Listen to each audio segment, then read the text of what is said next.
पुरअमन तरीके से एहतजाज ना किया आपने, ये जुल्म जो हो रहा है इस मुल्क से, हमेशा के लिए आप गुलामी करेंगे और गुलामी इन चोरों की करेंगे। कोई आपका मुस्तकबिल नहीं है। अब तक 8-9 लाख पाकिस्तान के प्रोफेशनल्स मुल्क छोड़ के चले गए। जो छोड़ के जाते हैं, कई उनमें से बिजनेसेस थी, बेरोजगार करके चले गए लोगों को। पढ़े लिखे जो मुल्क पैसा खर्च करता है जिनके ऊपर, वो छोड़ के चले गए।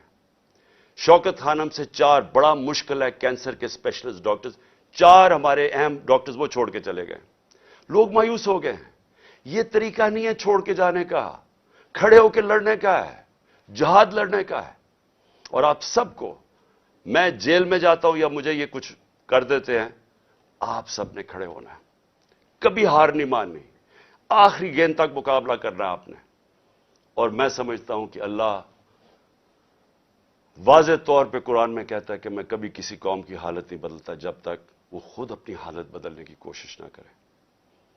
ये जो प्लान बनाया हुआ है आज का, मैं फिर से बता रहा हूं सारी कौम को कि ये करने जा रहे हैं। लेकिन मुझे जो अफसोस है कि देखिए इनके ज़हन, पंजाब पुलिस के लोग मार देंगे खुद ही।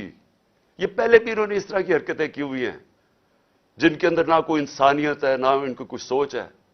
उनके बीवी बच्चे होंगे, उनको मार देंगे सिर्फ इसलिए कि इमरान खान को हमारे लोग मारे और ताकि मूवमेंट खत्म हो जाए।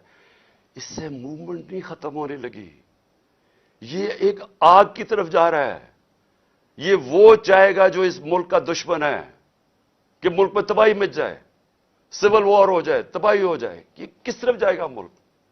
सारे पाकिस्तानियों को मैं बताना चाहता हूं कि ये जो ऊपर बैठ के मुल्क के फैसले कर रहे हैं, इनसे बड़े गद्दार कोई नहीं है। कौन आदमी इस तरह सोच सकता है कि अपने मुल्क में सिर्फ अपनी चोरी बचाने के लिए और अपनी जायदादें और जो चोरी का पैसा बाहर पड़ा है वो बचाने के लिए इस मुल्क तबाही की तरफ जा रहे हो, इंतशार हो। इंशाअल्लाह आप सबसे हफ्ते की रात को तरावियां के बाद मीनार पाकिस्तान में मुलाकात होगी।